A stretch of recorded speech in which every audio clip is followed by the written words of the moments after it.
Assalamualaikum warahmatullahi wabarakatuh. Hari ini kita akan membahas materi tentang pasar keuangan internasional. Kelompok kami terdiri dari 1. Lailatul Fitria, 2. Rinanda Yustirani, 3. Titin, 4. Puspita Dwi Aryadi, 5. Firamayang Ikhtiasari, 6. Kusnulillah, 7. Asri Wahyu Rifani, 8. Putri Dewi Rohmawati. Dalam subbab ini akan dibahas tentang konsep dasar moneter, yaitu 1. Uang sebagai alat transaksi utama. 2. Lingkup bank sentral. 3. Pasar modal atau bursa efek. Yang pertama, basis moneter. Uang mempunyai fungsi penting sebagai alat tukar dan transaksi, alat pengukur nilai suatu barang atau jasa, dan alat penyimpan hasil produksi yang kemudian menjadikan bank berfungsi penting. Definisi uang menurut fungsi: jasmani atau uang primer, uang kartal yang beredar di masyarakat, dan uang giral milik bank swasta yang berada dalam otoritas moneter. M1, uang giral yang beredar dan memenuhi fungsinya sebagai penukar, pengukur, maupun sebagai penyimpan, termasuk di dalamnya yaitu uang primer. Contohnya uang logam dan kertas, rekening giro, dan cek. M2, uang dalam artian luas, uang yang memenuhi seluruh atau sebagian dari fungsi uang. Contohnya uang kartal, giral, dan kuasi. Pengaruh uang terhadap perkembangan kegiatan bisnis sangat erat sekali. Interaksi dari keseimbangan permintaan dan suplai mempunyai dampak dari segi tingkat suku bunga, pertumbuhan ekonomi, dan perkembangan harga-harga yang ada kaitannya dengan inflasi. Yang kedua, sistem moneter.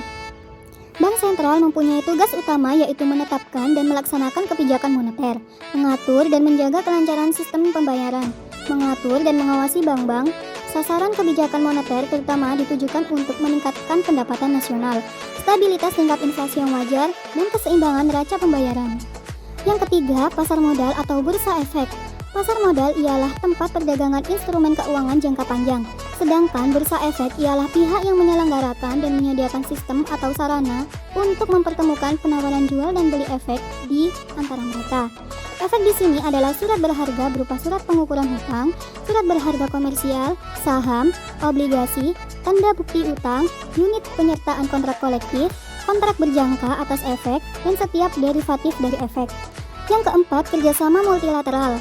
Kerjasama multilateral ini tujuan utamanya yaitu untuk mendorong tumbuhnya pembangunan ekonomi negara-negara berkembang dan yang masih terbelakang, tetapi selanjutnya memberi pengaruh yang besar sebagai salah satu alternatif pendanaan dengan biaya modal yang cukup rendah. Pasar internasional. Kebanyakan negara berkembang, lembaga perbankan menjadi lembaga yang dominan untuk menghimpun dana. Hal ini karena pasar modal belum berkembang dengan baik. Pasar modal menjadi alternatif pendanaan karena adanya keterbatasan dunia perbankan dalam menyalurkan kredit terkait dengan aturan yang diberlakukan dari otoritas moneter. 1. Pasar uang Eropa. Euro currency adalah pasar uang yang berada di Eropa yang terdiri dari bank-bank komersial di mana dana jangka pendek dalam berbagai mata uang dan disalurkan dalam kredit jangka pendek. Euro kredit untuk kredit jangka menengah lebih dari 1 tahun. Eurobond mengisi kekurangan dana yang tidak dapat dipenuhi oleh euro currency dan euro kredit dengan mentransfer dana jangka panjang dari pihak yang memiliki kelebihan dana kepada pihak yang kekurangan dana. 2. Pasar modal internasional. Aktivitas pasar modal dimulai sejak tahun 1262 pada waktu pemerintahan Venice mengalami kesulitan pelunasan hutangnya, dan kemudian mengubah utangnya dalam bentuk bonds dan dipasarkan secara bebas. Seiring dengan itu, muncul pihak-pihak ketiga yang mempertemukan penjual dan pembeli surat-surat berharga tersebut. Pada saat ini, pasar modal telah berkembang tidak hanya menjadi milik negara maju, tetapi juga negara berkembang. 3. Perbankan internasional. Fungsi utama perbankan internasional adalah menyediakan valuta asing, mendukung pembiayaan transaksi ekspor-impor antara lain melalui L atau C. Letters of Credit. Fungsi bank makin berkembang terutama untuk membiayai bisnis yang lebih luas lagi dari perusahaan internasional.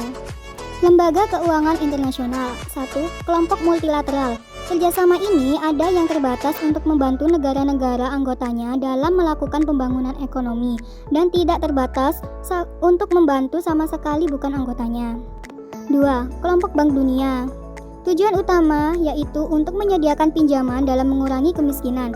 IBRD menyediakan kredit kepada negara-negara berkembang untuk membangun prasarana dan ekonomi sarana.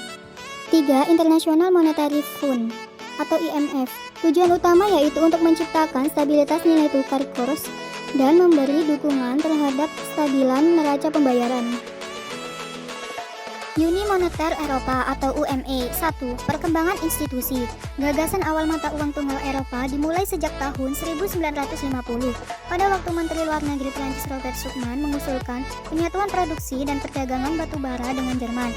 Eropa yang pada waktu itu masih mendapat trauma akibat Perang Dunia II ingin mengikat Jerman sehingga tidak menjadi ancaman bagi masa depan perdamaian Eropa.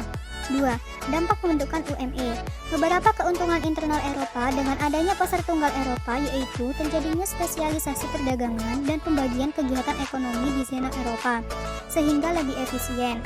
Tidak perlu lagi memiliki berbagai mata uang negara-negara Eropa untuk transaksi perdagangan dan biaya transaksi akan berkurang. Nah, ini dia penjelasan dari kelompok kami. Jika ada salah kata atau kekurangan dari penjelasan kami, mohon dimaafkan. Terima kasih. Wassalamualaikum warahmatullahi wabarakatuh.